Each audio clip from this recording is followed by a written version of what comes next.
நல்லது பண்றதுக்கு அரசியலுக்கு வாங்கடா, கொள்ளை அடிக்கிறது கொலை பண்றதுக்கு மாடா அரசியலுக்கு. Short rolling. எத்தனையோ கஸ்டோடியல் டெத்ஸ் திமுக ஆட்சியில் நடந்திருக்கு.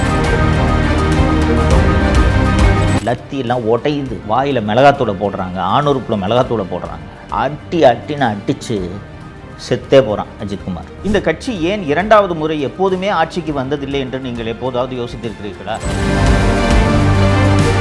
இந்த காவல்துறையை கட்டுப்படுத்த முடியாத, கட்டுப்படுத்த அதிகாரமற்ற, கட்டுப்படுத்த திறனற்ற ஒரு முதல்வரை பொம்மை முதல்வர் என்று சொல்லாமல் வேறு எப்படி சொல்வது?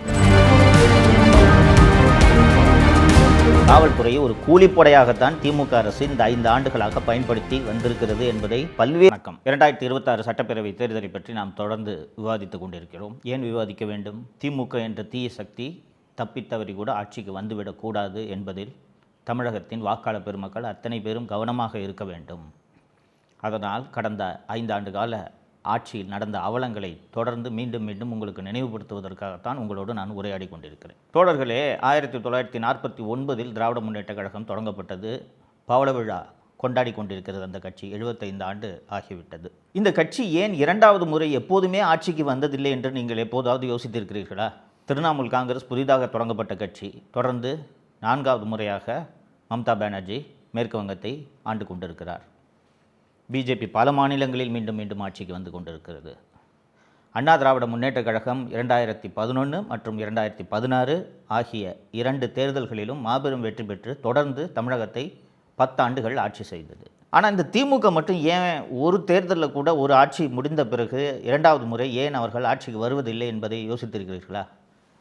என்ன காரணம்னா, ஆட்சிக்கு வந்ததும் இவர்களுக்கு ஏற்படக்கூடிய இந்த அகம்பாவம் என்பது நினைத்து பார்க்கவே முடியாது. அவ்வளவு அராஜகத்தில் ஈடுபடுவார்கள். இதனால் தான் 96 வெற்றி பெற்று ஆட்சி அமைத்தார்கள். 2001 மிகப்பெரிய தோல்வியை அடைந்தார்கள். 2006 ஆட்சி அமைத்தார்கள். 2011 எதிர்க்கட்சி அந்தஸ்தை கூட பிடிக்க முடியாத அளவுக்கு மாபெரும் தோல்வியை சந்தித்தார்கள். அதுபோன்ற ஒரு அராஜக ஆட்சி தான் 2021 முதல் இப்போது வரை நடந்து கொண்டிருக்கிறது. தோழர்களே, தமிழக முதல்வர் திரு மு க ஸ்டாலின் அவர்களை பொம்மை முதல்வர்னு நானும் தொடர்ந்து விமர்சிச்சிருக்கேன். நிறைய எதிர்க்கட்சிகள் விமர்சிச்சிருக்காங்க. எதிர்க்கட்சி தலைவர் திரு எடப்பாடி பழனிசாமி அவர்கள் பல்வேறு பொதுக்கூட்டங்களில் அவரை பொம்மை முதல்வர் என்று தான் அழைக்கிறார். ஏன் பொம்மை முதல்வர் என்ற பெயர் அவருக்கு வந்தது என்பதை நீங்கள் தெரிந்து கொள்ள வேண்டும். ரொம்ப முக்கியம் அது. தோழர்களே, 19 ஏப்ரல் 2022 அன்று சென்னை செக்ரட்டரியேட் காலனி போலீஸ் ஸ்டேஷனில் ஒரு கஸ்டோடியல் டெத்து நடக்குது. விக்னேஷ் என்கிற விக்னா, சுரேஷ் என்கிற ஜொல்லு சுரேஷ், இவங்க 2 பேரையும் சந்தேகத்தின் அடிப்படையில் இரவு ரோந்தில் இருக்கக்கூடிய காவலர்கள் ஸ்டேஷனுக்கு கூட்டிகிட்டு போகிறாங்க. இந்த விக்னேஷ் என்கிற விக்னா யாருன்னு பார்த்தீங்கன்னா, பீச்சில் குதிரை ஓட்டுறவன். பீச்சில் இந்த போனீங்கன்னா அந்த குழந்தைங்களெல்லாம் குதிரையில் ஒரு ரவுண்டு அடிச்சுட்டு வருவாங்கல்ல, அந்த வேலை செய்கிறவன். அப்போ எவ்வளோ ஏழையாக இருந்திருப்பான். அவனை கூட்டிகிட்டு போகிறாங்க ஸ்டேஷனுக்கு. காலையில் இந்த விக்னேஷ் என்கிற விக்னா இறந்துடுறான். அப்போது சென்னை மாநகர ஆணையராக திரு சங்கர்ஜிவால் அவர்கள் இருக்கிறார். இறந்த உடனே எல்லா ஊடகங்களும் அந்த செய்தியை கவர் பண்ணல. இந்த நியூஸை மூடி மறைப்பதற்கு காவல்துறை கடுமையான முயற்சி செய்தது. பத்திரிகையாளர் திரு ஷபீர் மற்றும் சவுக்கு மீடியா இந்த விஷயத்தை வெளியில் எடுத்து, இது இந்த மாதிரி கஸ்டோடியல் எடுத்து போலீஸ் அடித்து கொண்டு இருக்காங்க அப்படின்ற இந்த விஷயத்தை சமூக வலைத்தளங்கள் மூலமாக பரவுகிறது. அப்போது சட்டப்பேரவை நடந்து கொண்டிருக்கிறது. சட்டப்பேரவையில் எதிர்க்கட்சி தலைவர் திரு எடப்பாடி பழனிசாமி அவர்கள் இதை பேரவையில் எழுப்புறாரு, சிறப்பு விவாதமாக எழுப்புறாரு. இந்த மாதிரிங்க செக்ரட்டரியேட் காலனியில் ஒருத்தரை அடித்து கொண்டுட்டதாக சொல்கிறாங்க அப்படின்னு சொன்ன உடனே முதலமைச்சர் சட்டப்பேரவையிலேயே பதில் சொல்கிறார். முதலமைச்சர் அல்லது எந்த துறை அமைச்சர்களாக இருந்தாலும் இது மாதிரியான விஷயங்களுக்கு பதில் சொல்லும்போது யார் அந்த பதிலை தயாரித்து கொடுப்பார்கள் என்றால் சம்பந்தப்பட்ட துறையின் அதிகாரிகள் தயாரித்து கொடுப்பார்கள். இந்த விஷயத்தில் அப்போது சென்னை மாநகர காவல்துறை ஆணையராக இருந்த திரு சங்கர் ஜிவால் அவர்கள் ஒரு அறிக்கையை தயாரித்து கொடுக்குறார். என்னென்னா, இந்த 2 பேரையும் சந்தேகத்தின் அடிப்படையில் கூட்டிகிட்டு வந்து நைட்டு லாக்கப்பில் வச்சுருந்தோம். காலையில் டிஃபன் வாங்கி கொடுத்தோம். வயிற்று வலிக்குதுன்னு சொன்னான் இந்த விக்னேஷ். அவனை வயிற்று வலின்னு சொன்ன உடனே உடனடியாக பக்கத்தில் இருக்கிற மருத்துவமனைக்கு கூட்டிகிட்டு போனால் அங்கே போனால் இறந்துட்டான்னு சொல்லிட்டாங்க என்று சொல்கிறார். காலை உணவு சாப்பிட்ட பின் விக்னேஷுக்கு திடீரென்று வாந்தி, வலிப்பு வந்திருக்கிறது. உடனே அருகில் இருக்கக்கூடிய தனியார் மருத்துவமனைக்கு அவரை கொண்டு சென்றிருக்கிறார்கள். அங்கிருந்து மேல் சிகிச்சைக்காக கீழ்ப்பாக்கம் அரசு மருத்துவமனைக்கு கொண்டு செல்லப்பட்டிருக்கிறார். ஆனால் அங்கு அவரை பரிசோதித்த மருத்துவர்கள் அவர் இறந்த நிலையில் கொண்டு வரப்பட்டதை தெரிவிச்சிருக்கிறார். இறந்து போன அந்த விக்னேஷோட உடல் அரசு மருத்துவர்களால் போஸ்ட்மார்ட்டம் உடற்கூறாய்வு செய்யப்படுகிறது. அந்த உடற்கூராய்வில் உடம்பு முழுக்க காயம் இருக்கிறது என்று மருத்துவர்கள் சான்றிதழ் அளிக்கிறார்கள். 13 காயங்கள், லத்தியாலும் மற்ற ஆயுதங்களாலும் அடித்ததற்கான 13 காயங்கள் இருக்கிறது என்று அரசு மருத்துவர்கள் அறிக்கை கொடுத்து விடுகிறார்கள். அதை மூடி மறைக்க முடியாதுல்ல, ஏன்னா போஸ்ட்மார்ட்டம் வீடியோ எடுப்பாங்க, அதனால் மூடி மறைக்க முடியாது. இருக்கிறத டாக்டர்ஸ் கொடுத்துட்டாங்க. மறுநாள் அசெம்பிளியில் திருப்பி படிக்கிறார் முதல்வர். 2 நாள் கூட கேப் இல்லை, மறுநாள் இது போல் விக்னேஷோட உடலை உடற்கூராய்வு செய்தோம். அந்த உடற்கூராய்வில் 13 காயங்கள் இருந்தனன்னு தெரிய வந்துச்சு.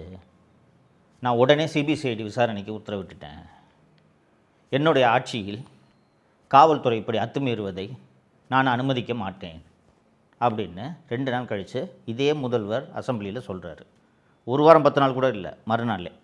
ஆக விக்னேஷ் மரணம் தொடர்பாக சட்டப்படியான அனைத்து நடவடிக்கைகளையும் முறையாக அரசு எடுத்து வருகிறது என்பதை இந்த மாமன்றத்திற்கு நான் தெரிவித்துக் கொள்கிறேன். தோழர்களே, மு.க.ஸ்டாலின் ஒரு சீஃப் மினிஸ்டர் இல்லைங்களா? அவர் தான் தமிழ்நாட்டில் அதிகாரம் பொருந்திய ஒரு நபர். யார் என்றால் தமிழகத்தின் முதலமைச்சர். அந்த முதலமைச்சரை அசெம்பிளியில் கஸ்டோடியல் டெத்தே நடக்கலைன்னு சொல்லிட்டு ஒரு போலீஸ் ஆஃபீஸர் பொய் சொல்ல வச்சுருக்காருன்னா முதலமைச்சருக்கு அந்த அதிகாரி மேலே எவ்வளோ கோபம் வரணும்? செல்வி ஜெயலலிதா முதலமைச்சராக இருந்து இது போல் தவறான தகவல் அசெம்பிளியில் சொல்லியிருந்தா அந்த அதிகாரி என்ன கதிக்கு ஆளாயிருப்பார்னு யோசிச்சு பாருங்கள். ஜெயலலிதா அவர்கள் கடுமையான நடவடிக்கையை எடுப்பார் என்பதால் தான் அதிகாரிகள் அவ்வளவு கவனமாக பயத்தோடு வேலை செய்வார்கள். அந்த சிபிசிஐடி விசாரணைக்கு போன பிறகு செக்ரட்டரியேட் காலனி போலீஸ் ஸ்டேஷனில் இருக்க சிசிடிவி எல்லாம் வாங்கி ஆய்வு பண்ணி பார்த்தா சிசிடிவிக்கு கீழேயே வச்சு அடிச்சிருக்காங்க இந்த விக்னேஷை. அப்போ இதற்கெல்லாம் இவ்வளவு ஆதாரம் இருந்தும் காவல்துறை அந்த விக்னேஷை அடித்து கொல்லலைன்ட்டு ஒரு அதிகாரி பொய்யா ஒரு அறிக்கை கொடுக்குறாரு. இதை போய் என்னை அசெம்பிளியில் வாசிக்க வச்சுட்டியே, சட்டப்பேரவையில் படிப்பது வரலாற்று ஆவணம், ஒரு முதலமைச்சரான என்னை பொய் சொல்ல வைத்து விட்டாயே என்று அந்த சங்கர்ஜிவால் மேலே எவ்வளவு கோபம் வந்திருக்கணும் மு.க.ஸ்டாலினுக்கு. ஆனால் கூச்சமே இல்லாமல் 2 நாள் கழித்து பாருங்கள், நான் சிபிசிஐடி விசாரணைக்கு உத்தரவிட்டு விட்டேன் என்று ஒரு அறிக்கையை படித்துவிட்டு சிபிசிஐடி விசாரணைக்கு அதை மாற்றிவிட்டார்கள். அந்த சங்கர்ஜிவாலை தண்டிச்சிருக்கணுமா இல்லையா? சஸ்பெண்ட் பண்ணியிருக்கணுமா இல்லையா? சங்கர்ஜிவால் மீது துறை ரீதியான நடவடிக்கை எடுத்தது. இனி இது போல தவறான தகவலை எந்த அதிகாரியும் முதலமைச்சருக்கு தரக்கூடாது என்ற உதாரணத்தை 2022ஆம் ஆண்டே முதலமைச்சர் திரு ஸ்டாலின் அவர்கள் ஏற்படுத்தியிருக்க வேண்டும் இல்லைங்களா? எந்த முதலமைச்சராக இருந்தாலும் இதனை செஞ்சுருப்பாங்க. கோவம் வரணும்ல, என்ன அசெம்பிளியில் போய் சொல்ல வச்சுட்டு என்ன சிஎம் என்ன பண்ணார் தெரியுமா? முதலமைச்சர் மு.க.ஸ்டாலின் இதே சங்கர்ஜிவாலை தமிழ்நாட்டோட சட்டம் ஒழுங்கு டிஜிபியாக நியமிக்கிறார். 2 வருஷம் சங்கர்ஜிவால் டிஜிபியாக இருந்தார். 2 வருஷம் முடிஞ்சு சங்கர்ஜிவால் டிஜிபி பதவி எல்லாம் இருந்து முடிந்த பிறகு அதற்கு பிறகு அவருக்கு ரிவார்டு, அதான் முக்கியம். டிஜிபியாக இருந்து ஓய்வு பெற்ற திரு சங்கர்ஜிவால் அவர்களுக்கு டிஜிபி அந்தஸ்துக்கு குறையாத தீயணைப்புத்துறை ஆணையர் என்ற பதவியை வழங்கி அந்த பதவியில் திரு சங்கர்ஜிவால் அவர்கள் இப்போது செயல்பட்டு கொண்டிருக்கிறார். இது ஒரே ஒரு விக்னேஷ் என்கிற விக்னா அடித்து கொல்லப்பட்ட சம்பவமாக நாம் இதை பார்க்கக்கூடாது. அண்ணா திராவிட முன்னேற்ற கழக ஆட்சியில் தூத்துக்குடியில் பென்னிக்ஸ் மற்றும் ஜெயராஜ் ஆகியோர் கோவிட் காலத்தில் அந்த சாத்தான்குளம் காவல் நிலையத்தில் வைத்து அந்த காவல் நிலையத்தை சேர்ந்தவர்களால் அடித்தே ஒரு தந்தையும் மகனும் கொல்லப்பட்டார்கள். தந்தை முன்பு மகன் அடிக்கப்பட்டார், கடுமையான சித்திரவதைக்கு ஆளாகி கொல்லப்பட்டார். அப்போது இருந்த அண்ணா திராவிட முன்னேற்ற கழக அரசு செய்தது என்ன தெரியுமா? சிபிசிஐடிக்கு அன்னைக்கே மாற்றிட்டாங்க. அந்த விசாரணையை மாற்றினதோடு அல்லாமல் சிபிஐ விசாரணைக்கு எங்களுக்கு ஆட்சேபனை இல்லை என்று தெரிவித்தார்கள். சிபிசிஐடி விசாரணையிலிருந்து சிபிஐ விசாரணைக்கு அது செல்வதற்கு முன்பாக சிபிசிஐடி போலீசாரே சாத்தான்குளம் காவல் நிலையத்தில் அந்த தாக்குதலில் ஈடுபட்டவர்களை கைது செய்தார்கள். எடப்பாடி பழனிசாமி அவர்கள் ஆட்சியில் இது நடந்தது, கைது செய்தார்கள். அப்போது இதை எவ்வளவு பெரிய இஷ்யூவாக திமுக கையில் எடுத்தது தெரியுமா? மிகப்பெரிய போராட்டத்தை செஞ்சாங்க. திமுக எம்பி கனிமொழி அந்த வீட்டிலே போய் உட்காந்துக்கிட்டாரு. முதலமைச்சர் ஸ்டாலின் போனார், உதயநிதி போனார், அத்தனை பேரும் போனாங்க. அப்போ உங்கள் ஆட்சியில் இப்படி நடக்குது, நீங்கள் எவ்வளவு கடுமையான நடவடிக்கை எடுக்க வேண்டும். அதற்கு பிறகு எத்தனையோ கஸ்டோடியல் டெத்ஸு திமுக ஆட்சியில் நடந்திருக்கு. 27 ஜூன் 2025 சிவகங்கை மாவட்டம், அங்கே ஒரு பத்திரகாளி கோயில் இருக்குது. அந்த கோவிலுக்கு செக்யூரிட்டியாக ஒருத்தன் இருக்கான், அஜித் குமார் அந்த பையன் பேர். அந்த கோவிலுக்கு தனது தாயோடு சாமி கும்பிட வர்ற நிக்கிதா என்ற பெண்ணு பக்கத்தில் இருக்க போலீஸ் ஸ்டேஷனில் போய் இந்த மாதிரி என் காரை பார்க் பண்ணுறதுக்கு அந்த பையன்ட்ட அந்த செக்யூரிட்டியாக இருந்தவன்ட்ட கொடுத்தேன். அந்த பையன் அது உள்ளே இருந்த நகையை திருடிட்டான். நகை எப்போ திருட்டு போச்சுன்றது எங்களுக்கு தெரியும்னா போகிற வழியில் நான் காரை நிறுத்தி செக் பண்ணேன். செக் பண்ணும்போது என் நகை காணா போச்சுன்றது எனக்கு தெரிய வந்துச்சுன்னு போய் போலீஸ் ஸ்டேஷனில் கம்ப்ளைண்ட் கொடுக்குறாங்க. அந்த புகார் உண்மையாக கூட இருக்கலாம். ஃபஸ்ட்டு வேலை என்ன? எஃப்ஐஆர் பண்ணுமா இல்லையா? எஃப்ஐஆர் கூட பதிவு செய்யாமல் காவல் நிலையத்தைச் சேர்ந்த மானாமதுரை சப்டிவிஷன் டிஎஸ்பியாக இருந்த திரு சண்முகசுந்தரம் அவர்களோட ஸ்பெஷல் டீம் எந்த ஸ்பெஷல் டீமாக இருந்தாலும் ஒரு சப் இன்ஸ்பெக்டர் கீழே தான் ஸ்பெஷல் டீம் இயங்கும். அன்றைக்கி sub inspector leave. Sub inspector கூட இல்லாமல் 5 காவலர்கள் மட்டும் சேர்ந்து எஃப்ஐஆர் கூட இல்லாமல் இந்த அஜித்குமாரை கூட்டிகிட்டு போய் கோயிலே வச்சு அடிக்கிறாங்க. லத்தியெல்லாம் உடையுது. வாயில் மிளகாத்தூளை போடுறாங்க, ஆணுறுப்பில் மிளகாத்தூளை போடுறாங்க.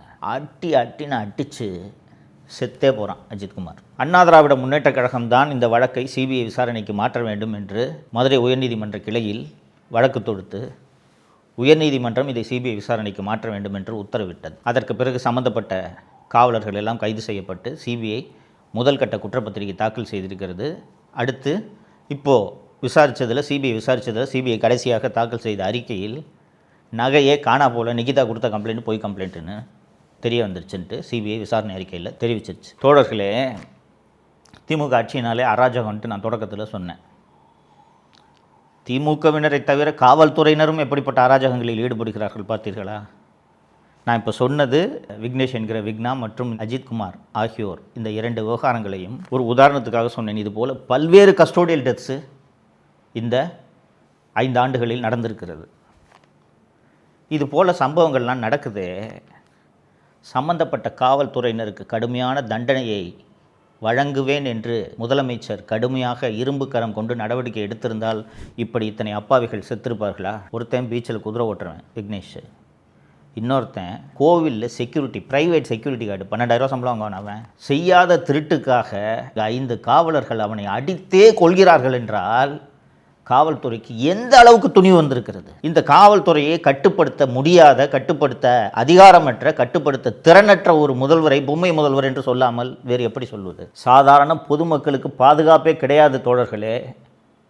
இன்னும் வரக்கூடிய நாட்களில் நான் தொடர்ந்து பேசுவேன். திமுகவை எதிர்த்து பேசினாலே பொய் வழக்கில் காவல்துறை கைது செய்கிறது. காவல்துறையை கிட்டத்தட்ட திமுகவின் கூலிப்படையாகவே தமிழக முதல்வர் மாற்றிவிட்டார். ஏன்னா எந்த காவல்துறை அதிகாரி மீதும் நடவடிக்கை எடுப்பதில்லை அப்படின்றத பல்வேறு சம்பவங்களில் நாம் பார்த்துருக்கோம். இந்த சம்பவங்களும் உதாரணம். அதனால் சாதாரண பொதுமக்களுக்கு பாதுகாப்பு இல்லாமல் எதிர்த்து குரல் கொடுப்பவர்களை காவல்துறையை வைத்து வேட்டையாடி காவல்துறையை ஒரு கூலிப்படையாகத்தான் திமுக அரசு இந்த 5 ஆண்டுகளாக பயன்படுத்தி வந்திருக்கிறது என்பதை பல்வேறு சம்பவங்களில் நீங்களே பார்த்திருப்பீர்கள். இப்போது இந்த ஆட்சி மீண்டும் தொடர்ந்தால் காவல்துறை மக்களுக்கு பாதுகாப்பு தர வேண்டும். ஆனால் காவல்துறை கூலிப்படையாக மாறி இது போல செயல்பட்டால் அஜித்குமார்களும் விக்னேஷ் என்கிற விக்னாக்களும் மீண்டும் அடுத்த ஆட்சியிலும் தொடர்வார்களா இல்லையா என்பதை நீங்கள் அத்தனை பேரும் சிந்திக்க வேண்டும். 2026 வாக்களிக்கும் போது, வாக்குச்சாவடிக்கு செல்லும் போது தப்பித்தவறி கூட உதயசூரியன் மற்றும் அதன் கூட்டணி கட்சிகளுக்கு வாக்களித்து விடக்கூடாது என்பதை நீங்கள் மனதில் வைக்க வேண்டும். மீண்டும் இந்த காட்டாட்சி தொடர்ந்தால் தமிழகத்தை யாராலும் காப்பாற்ற முடியாது என்பதை நீங்கள் மனதில் வைத்துக்கொள்ள வேண்டும். அதற்காக தான் இந்த விழிப்புணர்வு வீடியோ. தொடர்ந்து விவாதிப்போம். நன்றி. தமிழகத்தை காப்போம்.